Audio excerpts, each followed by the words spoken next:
ये कॉल बाबर आजम की नहीं है। और इन्होंने खुद ही अनाउंस कर दिया कि मैं बैटिंग से तो छोड़, मतलब मैं एज अ कैप्टन छोड़ रहा हूं, लेकिन मैं तीनों फॉर्मेट में रिप्रेजेंट करूंगा पाकिस्तान को। ये भी चल रहा था कि बाबर आजम को वनडे और T20 कप्तानी से हटाएंगे, लेकिन टेस्ट कैप्टन वही रहेंगे, बिकॉज अभी ऑस्ट्रेलिया की सीरीज कब होने वाली है? दिसंबर में, 7 दिसंबर से आपकी ऑस्ट्रेलिया की सीरीज है, जहां पे हमेशा ये लोग हार के आते हैं। उससे पहले अगर टेस्ट में भी हट गए बाबर, तो ये बहुत बड़ा झटका है पाकिस्तान क्रिकेट को, बिकॉज लोग समझते थे कम से कम टेस्ट मैचेस में तो ये रहेंगे, लेकिन इन्होंने तीनों फॉर्मेट से रिजाइन कर दिया। ठीक है ना, इनको कप्तानी करनी नहीं बेसिकली अब, क्योंकि इनकी बैटिंग भी खराब हो गई थी, दिख ही रहा था, बैटिंग इनसे हो ही नहीं रही ना। T20 में भी बाय द वे इनकी जगह नहीं बन रही, जिस तरीके की बैटिंग कर रहे थे। अब इन्होंने खुद ही अनाउंस कर दिया कि मैं तीनों फॉर्मेट में एज अ प्लेयर रिप्रेजेंट करूंगा। भाई ये कॉल पाकिस्तान क्रिकेट बोर्ड की है कि इनसे सीधा सवाल जर्नलिस्ट ने किया, खुद कप्तानी छोड़ोगे कि पीसीबी निकाले तुम्हें? यही था उसका मतलब। तो अच्छा ही हो गया कि इज्जत के साथ मेरे ख्याल आज पीसीबी से मिलने भी गए थे। इन्होंने ये भी सुनने में ये आ रहा है कि बाबर आजम ने ये भी इंक्वायर करा, भाई मेरी चैट कैसे लीक हो गई। हाँ, उसके बारे में जो मैंने व्हाट्सएप चैट थी मेरी, वो कैसे लीक हो गई। लेकिन लाख बातों की एक बात यही है कि आज पीसीबी की मीटिंग थी, बाबर आजम गए भी थे, तो बात यही हुई होगी भाई आप खुद ही रिजाइन कर दो, हम निकालेंगे, अच्छा नहीं लगेगा, खुद ही रिजाइन कर दो। उन्होंने खुद ही ट्वीट कर दिया। हालांकि ये ट्वीट्स वगैरह कभी भी प्लेयर्स को खुद नहीं करने चाहिए, इसका मतलब है कि सब कुछ ठीक नहीं है। ये हमेशा बोर्ड की तरफ से आना चाहिए। तो कप्तानी तो भाई जानी थी, और आज बाबर ने खुद ही रिजाइन कर दिया। सुन बे लपड़ झंडे।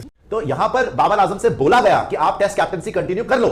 ऑस्ट्रेलिया में कौन कैप्टन होगा टेस्ट का अगर बाबर नहीं होगा तो? इनके पास ऑप्शन ही नहीं है। टेस्ट में तो दूर तक ऑप्शन किसको बनाओगे? वापस सरफराज के पास जाएंगे, जो बेस्ट ऑप्शन आपके पास है। बाबर आजम को बोला गया कि टेस्ट कैप्टनसी आप कंटिन्यू कर लो, उन्होंने मना कर दिया। यही सुनने में आ रहा है कि मना कर दिया, और फिर ट्वीट ठोक दिया कि मैं तो तीनों कप्तान। तो वो भी एक तरीके से हर्ट करना चाहते हैं बोर्ड को। उनको भी लगता है उनके साथ गलत हुआ।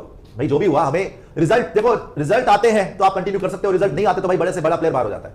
तो बाबर आजम तो क्रिकेट से बड़े तो नहीं है, ऑब्वियसली उनके रन है, लेकिन टाइमिंग जो है ना, ऑस्ट्रेलिया तक इनको टेस्ट कैप्टनसी करनी चाहिए थी, उनको टेस्ट कैप्टनसी नहीं छोड़नी चाहिए थी। टेस्ट में इनके पास कप्तान नहीं है। T20 में तो एज अ प्लेयर भी इनकी जगह नहीं बनती। T20 तो वैसे उनको बाहर इन्होंने निकालना है, जो लिख रहे हैं ना कि as a player I will continue. T20 में I don't think he will continue, T20 में बाहर है। इसके बाद अगर एक लफ्ज भी अपने मुंह से निकाला तो जब तक ये कप्तानी ढंग की नहीं करे, मतलब कप्तानी जब तक नहीं छोड़नी थी, इनकी बैटिंग होनी नहीं थी। तो ये तो इन्होंने अच्छा कर दिया कि छोड़ दी बैटिंग। अब ये देखो ना, ये बता दें कप्तान बनेगा कौन अगला। पूरा चांस है कि Mohammad Rizwan will be the next captain of Pakistan.